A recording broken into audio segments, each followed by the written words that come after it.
Татар халкының легендар җырчысы, Россиянең һәм Татарстанның халык артисты Габдулла Тукай исемендәге премия лауреаты Алтын Аполлон бүләге Илһам Шакировның иҗатын мәңгеләштерү уңаеннан күп эш башкарыла. Казанның Яңа Татар бистәсе зиратында аның каберенә таш куелды. Илһам агының үзенчәлекле иҗаты, тормыш агышы аның кабер ташында да чагылган.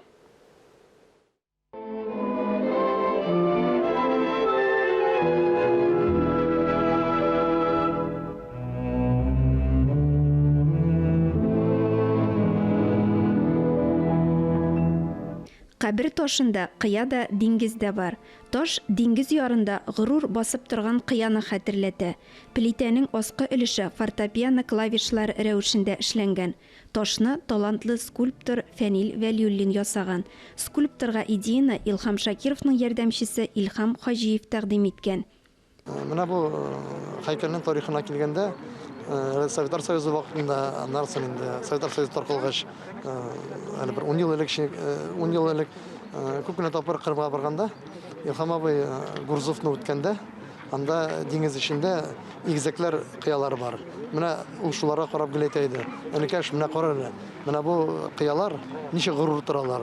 Аларны миллионнар ел дәврендә дулкыннар да, штормнар да алмаган. Менә ничек булырга кирәк дип әйтә иде. Менә бу кыялар өстенә хәтта легенда буенча Федор Шаляпин да менеп җырлаган дип, теге миңа инде теге тасвирлап бирә иде. Мин моны ничек истә калдырдым. Дахи кыя Илһам абый, аңа фото дулкыннар бәрелә. Илһам абый нык характерлы кеше. Менә бу дулкыннар инде дулкын җырына хас нәрсә, әдрән диңгез. Әдрән диңгез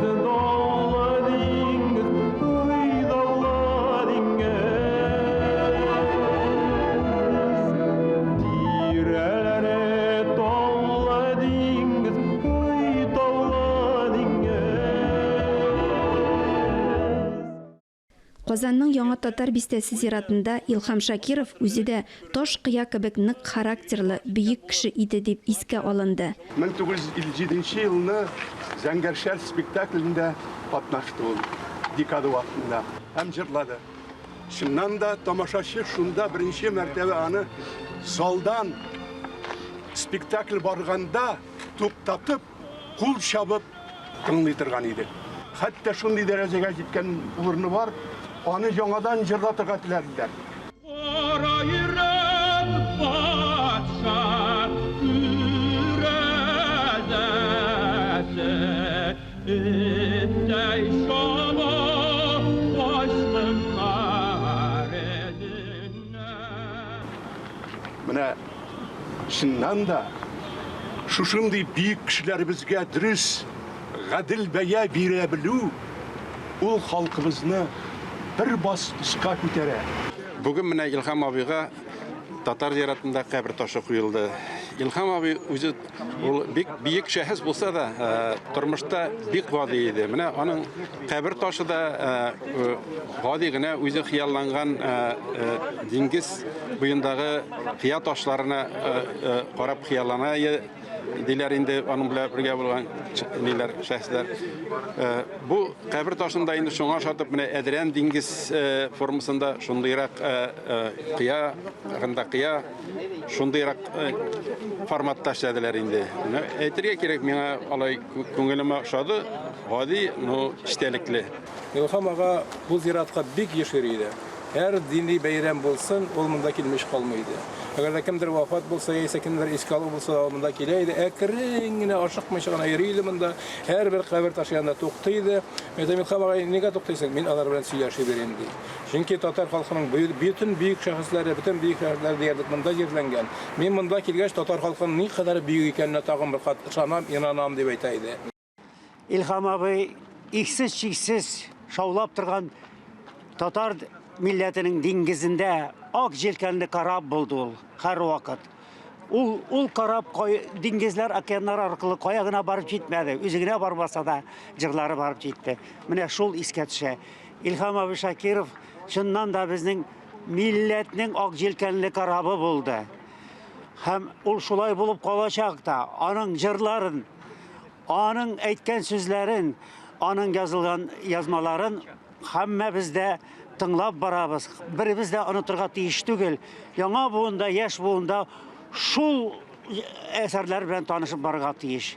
Ходай Тәгалә без кылган эшләрнең дугасын аңа җиткерсен. أعوذ بالله من الشيطان الرجيم بسم الله الرحمن الرحيم Легендар җырчы Илһам Шакировны искә алу, дугалар уку белән үрелеп барды. Илһам абый җырчы гына булмады безнең өчен. Безнең гаилә өчен ул якын кеше иде. Бәләкәй чакта ата кеше шикелле булды ул безгә инде, минем апам белән. Мин инде сөйләгәнем дә бар. Илһам абый минем туемда булды. Әни булмаган иде. Илһам абый килде. Менә исемә төшерәм. Бәләкәй чакта җөргәндә кызым Дөлфия дип жюри әйтәйди. Теге актанышлар з хәрефен д дип әйтәйди. Дөлфия килмендә кызым дип җөрийди. Менә шуларны сагынып, нитеп, ничектер дулкынланып, менә үземнең ничек әйтәм, истәлекләрем менә башымда, мин әйтәм, нәрсәдер язырга кирәк истәлекләрне. Бик күп бергә булдык, чаралар, әни белән алар бер чараларда булганда, мин алар белән җырдым инде бәләкәй чактан. Илһам аганың безгә мирас булып калган җырларын мәңгеләштерү дәвам итә. Илһам абый мәңгеләштерү буенча эш гөрләп бара. Менә без август аенда аның премиясын булдырдык.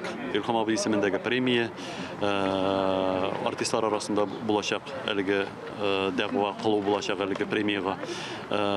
Узган айда туган ягында бюст ачтык. Узган шушы ай башында без аның такта, мемориаль такта куйдык яшәгән йортына һәм киләчәктә көтәбез татар моңы Илһам Шакиров исемендәге татар моңы конкурсы белән әлеге чараларын дәвам итәргә. Һәм әлбәттә 15 февральдә ел саен анага багышланган зур мәдәни чара узачак. Мәрәсимдә дәүләт эшлеклеләре, җырчының сәхнәдәшләре, артистлар, язучылар катнашты. Ләлә Зайнуллина, Ирек Хамидуллин, Татарстан яңалыклары.